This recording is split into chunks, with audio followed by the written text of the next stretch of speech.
2023년 11월 14일입니다. 새벽 기도에 마태복음 25장 28절에서 30절까지 말씀으로 무익한 종이라는 제목으로 잠시 은혜를 나누겠습니다.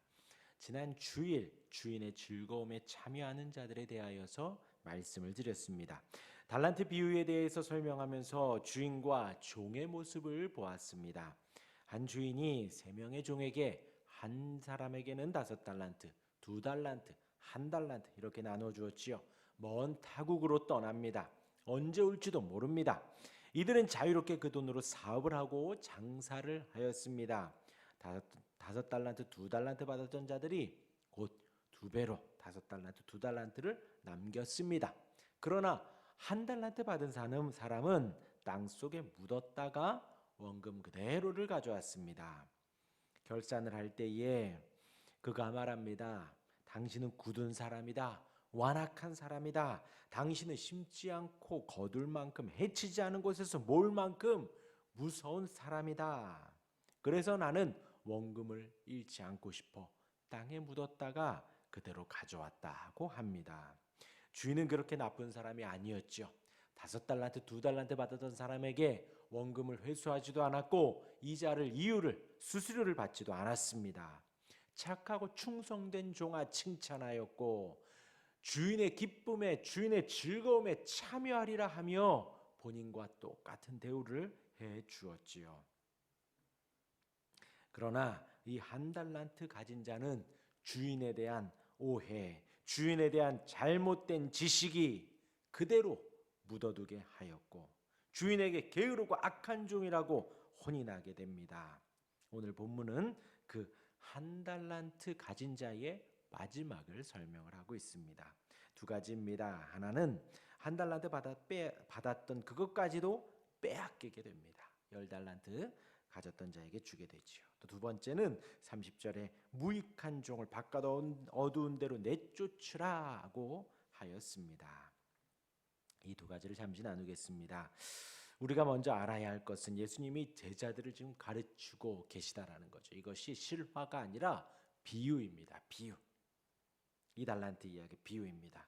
그리고 이 비유의 마지막은 그 마지막 1달란트 가진 종에 대한 비유가 아닌 하나님의 경고의 메시지. 예수님께서 지금 제자들을 가르치시고 있는 장면이다라는 것이죠.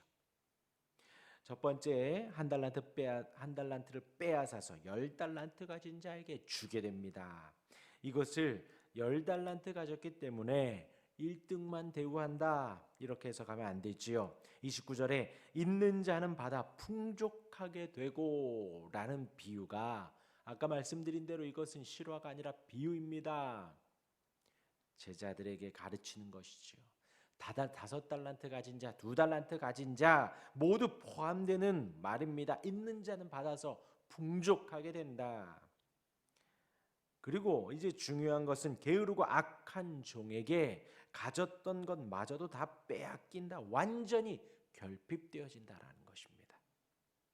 빼앗긴다라는 것이 신적 수동태로 사용되었습니다. 그 행동의 주체가 하나님이십니다. 1달란트 가진 자는 주인을 오해하고 잘못 믿었으며 잘 몰랐습니다. 곧 하나님을 잘못 믿고 하나님을 잘 몰랐다는 것이지요. 성경에 기록된 하나님을 믿지 않고 자신이 알고 있고 자신이 믿고 싶은 대로 믿었던 것입니다. 그러기에 주인이 준 달란트도 활용하지 못하고 묻어두었다가 가지고 왔는데 있던 것까지도 빼앗기게 됩니다. 하나님은 그런 자에게 심판의 첫 번째로 주어진 모든 것을 다 가져가십니다. 완전한 결핍입니다. 있는 것도 빼앗아 간다는 것이지요. 2번째로 30절에 무익한 종이 바깥 어두운 곳에 쫓겨나게 됩니다. 악한 자에 대한 심판입니다. 그것은 완전한 결핍에서 끝나는 것이 아니라 이 무익한 종아라고 하면서 아무 소용없는 무가치한 사람이다 라고 말씀을 하시고 주인이 부여한 책임을 저버린 종, 아무런 소용이나 아무런 가치가 없다라는 것이지요. 다 빼앗긴 것에 넘어서 바깥 어두운 데로 내쫓으라. 거기서 슬피 울며 이를 갈리라라고 합니다. 점 두 종에 대한 주인의 보상 선언과는 아주 극명하게 대조가 되지요. 그들은 거기서 주님과 함께 기뻐하고 즐거워하고 주님의 즐거움에 참여하는 영광 가운데 있게 됩니다. 그러나 이 무익한 종은 정반대입니다. 있는 것도 빼앗겨 완전한 결핍과 최종적인 파멸을 받게 된다는 것입니다. 곧 심판 선언이지요. 바깥 어두운 데로 내쫓기게 됩니다. 지옥에 빠진다라는 것이죠. 더 이상 기회도 없고 더 이상 주인을 볼 수도 없습니다. 왜 이런 일이 일어났지요? 주인에 대한 잘못된 이해지요. 주님을 잘못 믿으면 그 결국은 심판입니다. 주인을, 하나님을 성경에 기록된 대로가 아닌 내 경험과 내 지식과 내 이해와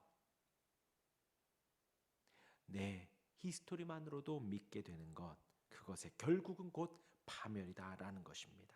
추가적인 기회가 주어지지 않죠. 자비는 거기까지입니다.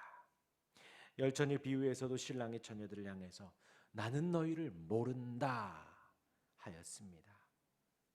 주님의 심판을 엄중히 묵상해야겠지요. 우리 주님을 성경을 통해서 바르게 알게 되기를 소망합니다. 또한 온전히 잘 믿고 하나님께서는 성경을 통해서 우리에게 구원과 행복과 기쁨도 약속하셨지만 주인의 즐거움에 참여하는 은혜도 주셨지만 반대로 파멸과 쫓겨남과 지옥에 빠지는 심판 또한도 허락하셨담을 우리가 잘 기억할 수 있기를 바랍니다. 주님께 감사하시고 심판하시는 주님을 바라며 두려움과 떨림으로 오늘 또한 신앙생활 할 수 있는 우리가 되기를 주님의 이름으로 축원합니다. 아멘. 기도하겠습니다.